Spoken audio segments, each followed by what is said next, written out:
Prediction time here. We're out on we're on location in sunny Wakefield. Looking forward to the next round of Super League fixtures. We'll start off on Saturday. Big one this for the Broncos at home to Salford. Gary, where you going? Oh, big one. I tell you what. Again, I've mentioned it a few times this season that the Broncos would have ticked boxes to looking at signs that they could get the 2 points from, and the inconsistency with Salford. You know, just literally battering Warrington and Wigan go there and Wigan beaten from there. So, I tell you, I reckon this could be a game that the Broncos have ticked. I'm going for the Broncos. I'm going to Broncos by 8. 8. Okay. Phil? The Bronco. What will please Danny Ward and the Broncos is the way they turned their form round from Good Friday, because they were pretty abject at home to the Catalans. Dragons played really well, but that's the first real major capitulation of London this year, particularly at home.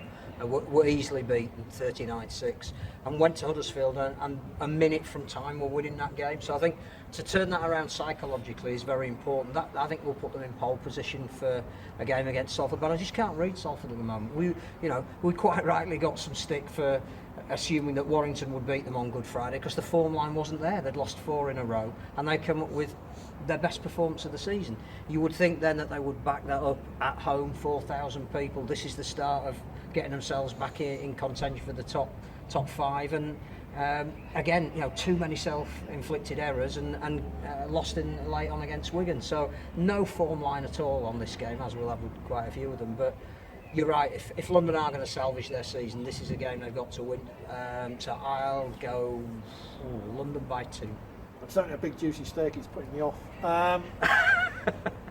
There's slightly more Salford fans than London fans, so I don't want to upset them. I'm going to go Salford, but only narrowly. Salford by 8. I just worry about all the effort they've tipped in London at Huddersfield, and they've come away with nothing. I'm not so sure they can back that up again. Yeah, it was a welcome bounce back after Catalans. I think Salford might just have too much. I think the fast pitch down there will play to their strengths. I'm going to go Salford by 10. Right, Wigan, Castleford, Saturday at 5:15. Wigan getting a much-needed win over Salford. Cass have just been spanked in the south of France and look like they might have picked up some more injuries. Gary, where are you going here? Yeah, like a lot of sides in Super League, it's just the inconsistency, isn't it? And when you're looking at Cass, they've always liked going to the DW and played pretty well, and Wigan, they seem to want to play away from there because they're under pressure. So it depends what sort of reaction Wigan will get from the crowd after the performance against St Helens. Surprise win against Salford after what Salford did to Warrington. So Cass have got a few injuries. It depends again on the seriousness. Maybe Michael Shenton taking off Catalans. But boy oh boy, with inconsistency of both these sides. But I think I'll just stick with Wigan. Even though I've written Wigan off, I think I might just stick with Wigan with Castleford with their injuries. I'm going Wigan by 7. 7. This is a round of games that we saw a month ago when, again, Castleford started really well. Wigan started really well at Cass but couldn't sustain it. Cass came back and beat them quite easily in the second half with 5 tries, all scored from close in. I just think Cass are at that stage where they're running out of players. I know we've seen Wakefield come up with a heroic win today despite having more on the sideline than they're available on the field, and it's a difficult time of the season for both of them. They need to build something. I think it's a really good win for Wigan at Salford. I think to be ahead 14-0, to be pulled back and then find a way to win in the latter stages of that game, to be going back home. This is a game that Wigan have to win if they're going to resurrect their season.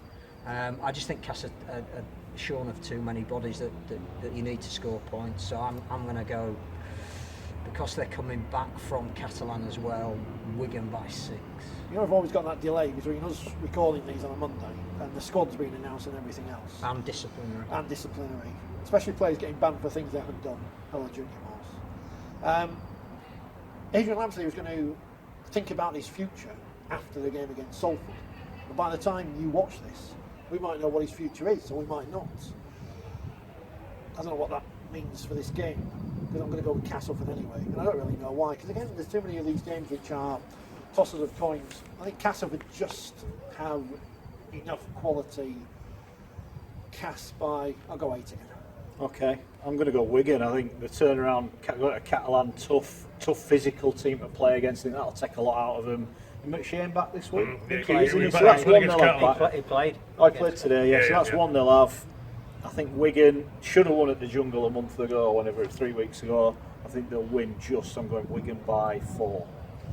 Right, let's have a look at the games then on Sunday. 4 of them. Hull FC battered again, conceded another 60 against Wakefield with half a team who beat Leeds. Where are we going in? Yeah, Wakefield half a side. I don't know if any players are coming back for Wakefield, but yeah, Radda's rested a lot of his senior players, a lot of his Didn't quality rest players. that many, mate. Well, he rested Ellis, he rested Griffin, he rested P, he rested Houghton, and another one of the big names, you know. So, but still, it's an embarrassing scoreline, isn't it, at St Helens? So from there, but Wakefield, they like going there, don't they? They like going to the Cake-Home, and they love to express themselves. So the Black and Whites won't have it all their own way. So, but I would imagine Radders will want a reaction, and they'll want a big reaction from this, and so will the fans as well, to be honest with you, from there. So, but I don't think there'll be much in it. But I'm going for the Black and Whites. I'm going the Black and Whites by 10. Ellis plays Hull win, isn't that how it goes? Drop him in the Seems to be that way, doesn't it? I think Chris Chester said in his press conference he might have Kyle Wood back and Tyler Randall might make his first appearance of the season. So that'll be a couple of bodies back. But the confidence and the spirit that they showed in beating Leeds, with some of the players who perhaps are relishing the opportunity to be given a shirt at the moment, I think that stands you in more stead than the fact that this is the 3rd game in 8 or 9 days for most teams, and physically that is just a ridiculous ask these days. I think Wakefield have hit 3rd, and I think they've proved a point to themselves by winning a game narrowly, so I'm going to go Wakefield by 6. I'm going to go Wakefield as well, because I have to, and Wakefield is better than Hull, slightly more consistent. I know Hull have just been on this great run, and I know they obviously rested players against the Helens, but still, that's fun. Oh, that's a fine. But Nigel, can you accept? Was that Nigel Wood? His weight to No, he wasn't. I'm already booked in for the Bulls Leeds game. the biggest derby in world rugby, all of them. I'm going to go Wakefield by 6. Okay. I think Wakefield will win it. I think it'll be tight. I think this could go all the way. Golden Point. Hull finally to lose in Golden Point. I'm going Wakey by 1.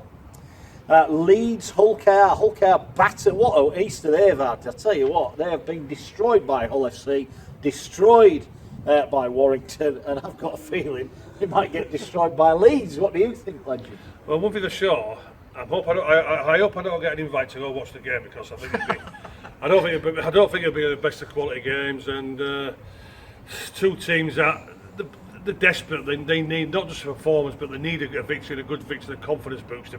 But for me, okay, no, too many journeymen. Leeds not playing at the best, but I think they'll have enough. And I think this could be a points fest. And Leeds will be looking to entertain. Leeds will be looking to put a few points on. I'm going for Leeds to beat OKR quite easily. I'm going for Leeds to win by 24. I think the one thing for Hull KR to hold on to is how they played against Leeds a month ago at Creighton Park. I thought they were excellent that night, and they'll return to that game, I think, and the way they played, rather than necessarily the last 2, which have been defensively an absolute nightmare for them. The second half against Hull was just shocking. They look like they've lost Mitch Garbutt, who obviously has been so important for them off the bench. He's undergoing an op. Tommy Lee as well, apparently, is the latest one who might not play. Not sure who Leeds will have back, but Trent Merrin will be better for having just arrived from Australia and getting off the plane to play at Wakefield. I think the performance that Leeds put in at home to Huddersfield will help, rather than the defeat at Wakefield for them. So I'll go Leeds by 16. I'm off to see Leeds on Sunday, but I'll watch the women against Cass, because that'll be a good game, because this will be a blowout. Hull KR are everything that London are not in terms of their battling qualities. They have better players on paper, but London have something about them which Hull KR don't, it seems, in a minute. And it seems strange, doesn't it? Because you mentioned the Hull KR game against Leeds wasn't too long ago, but everything's changed. I think Leeds have won 3 in a row at home if we include the cup game, and they'll make it 4 in a row quite comfortably. I think Leeds by 22. Yeah, I think the injuries are the problem for Hull KR. They've got to think the longer term picture. Although this is a game they could do with winning, I'm going to go Leeds by. I think it could be a breakout performance for Leeds. They showed flashes against Huddersfield the other day. I think they win by 30. Right, St Helens against the Catalan Dragons. 2 teams that won both games at Easter. Decent one, this. Should be on paper, but again, you look at the Catalans from a point of view that travelling has been a bit of a problem again, so it's that consistency. Catalans beat St Helens, so I would imagine the St Helens dressing up the word revenge. You know, it wasn't the best conditions out there, but it was safe for both sides. But St Helens are just playing too well for me, and they'll be looking for revenge. The spoiled their 100% record so far, Catalans, by beating Saints. I'm going Saints quite easily. I'm going St Helens by 28. Like the way Catalan played against Castleford, I think they looked a very cohesive unit. They won't be intimidated by Saints because, as you say, they're the only teams who have knocked them off this year. But the one thing I like about Saints is the way they've used their squad. That we talk about Hull maybe rested some players when they played, but Saints did as well. And bringing in somebody like Jack Wellesby and Matty Lees, I just think that the quality of youngster that they've got at the moment is better than anybody. And they use the interchange so well. So I think Saints will win because they're just on such a roll at the moment, but perhaps not as easily, maybe by 12. Saints as well, for all the reasons mentioned above, by 20. Okay. Catalans have got a bit of a number on Saints. They beat them in the cup semi-final. They beat them last time they played in the south of France. But we saw what St Helens did to Warrington, and I think that were a bit of a marker down performance for them. I think Saints will win. I think Catalan will come and try and bash them up. I think it'll be quite a tough game for St Helens, but I do think they'll win. I'll go Saints by 10. I think the other thing Catalan are doing is they're coming over here and making a camp over here because they've got 2 away games, so that travel issue might not be as much. Okay. We'll see. Last one, Warrington Huddersfield. Warrington bouncing back from back-to-back defeats. They won at OKR. I'm not even sure that counts. The way OKR played at Easter, but Huddersfield scraped, and I mean scraped past London, but it's 2 points on the league table score. That's all they'll be bothered about, and almost it'd be a shot in the arm. They did win. Yeah, absolutely, and I say they wanted a reaction from the Salford performance, and also from the St Helens performance, because as I've mentioned it a couple of times, is that the forwards were soft for me. They just didn't get ripped in whatsoever. So yeah, got the 2 points against OKR. Again, they want the reaction. Will Price. The Warrington fans will want the reaction as well because it simply wasn't good enough. The performance against Salford at home, but I think Warrington for me, it will get a reaction. The fans will get a reaction, certainly at home from there. I think this will be too easy for Warrington. Again, I'm going Warrington quite easily. I'm going Warrington by 32. Just don't think Simon Wolford's happy as a coach at the moment. He was clearly unimpressed, using the word complacency, with the way they played at Leeds on Good Friday, particularly for the first half. Don't think he'll be impressed with the way they approached London either, because again they're going into that as heavy favourites and only won in the last minute. I don't think again this third game in 8 or 9 days you can do very much. It's mainly recovery. Warrington needed to get back on the horse. They're doing so many good things off the field for their home games. They need to match it on the field, and I can't see them losing this one. I would imagine Warrington by about 24. Yeah, Warrington. Again, Huddersfield having come off a run of form and winning again, but that defeat at Leeds is the one that's going to stick in your mind, isn't it? So Warrington have got enough quality players in their squad that they should beat Huddersfield, get back on the horse after that defeat to Saints, that defeat to Salford, which obviously is a surprise one. Warrington by 18. I think I'm going to go similar. I think Warrington will win. I think Huddersfield have got a little bit about them that when they do get beat, they're generally competitive. I'm going to go Warrington by 16.